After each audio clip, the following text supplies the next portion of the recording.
एक बार की बात है, वर्ष 2000 में चांदनी रात की शांति के बीच 5 दोस्तों ने आई के उजाड़ तट पर कदम रखा। एक ही कॉलेज के छात्र अली, सारा, हसन, आयशा और अहमद ने अपने जीवन की एक रास्ता से मुक्ति के लिए रोमांच की शरण ली।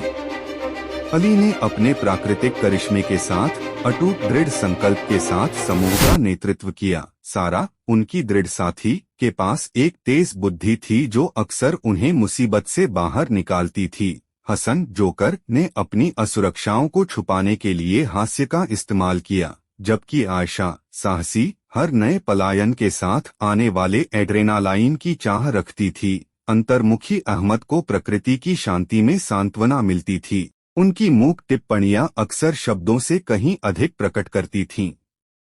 जैसे ही वे जलती हुई आग के चारों ओर इकट्ठा हुए, उनकी हंसी बेचैन समुद्र की फुसफुसाहट के साथ रेत में गूंज उठी। लेकिन जैसे जैसे रात गहरी होती गई, समुद्र तट पर एक भयानक सन्नाटा छा गया, जो केवल हवा की हल्की सरसराहट से टूटा। जल्द ही अजीब घटनाएं सामने आने लगीं। परछाइयां चांदनी में नृत्य कर रही थीं, मुड़मुड़कर अजीबोगरीब आकृतियां बना रही थीं जो वास्तविकता के सार का मजाक उड़ा रही थीं। भूतिया आहों की तरह फुसफुसाहटें हवा में गूंज रही थीं, जिससे उनकी हड्डियों का मज्जा ठंडा हो रहा था। शुरू में इन विसंगतियों को दिमाग की चाल कहकर खारिज कर दिया गया। दोस्तों ने तारों के नीचे अपनी रात का आनंद लेने का दृढ़ निश्चय करते हुए आगे बढ़ना जारी रखा। लेकिन जैसे जैसे घंटे बीतते गए, बेचैनी उनके दिलों में घर कर गई और व्यामोह उनकी आत्माओं में जहर की तरह घुस गया। यह सारा ही थी जिसने सबसे पहले छाया में छिपी आकृतियों को देखा। अंधेरे में उनके रूप मुश्किल से ही पहचाने जा सकते थे। बढ़ते डर के साथ उन्हें एहसास हुआ कि वे समुद्र तट पर अकेले नहीं थे।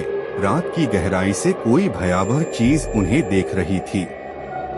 जैसे ही डर ने अपनी पकड़ मजबूत कर ली, नेता अली ने अपने दोस्तों से आग्रह किया कि वे अंधेरे में छिपी किसी भी बुरी ताकत का सामना करने के लिए डटे रहें। लेकिन अज्ञात के सामने बहादुरी डगमगा गई और समूह के प्रत्येक सदस्य ने खुद को आतंक से पंगु पाया।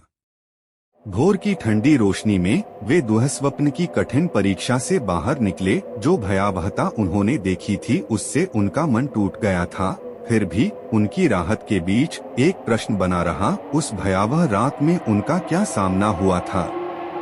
मुझे प्रत्येक दृश्य के लिए एक छवि प्रॉम्प्ट प्रदान करें।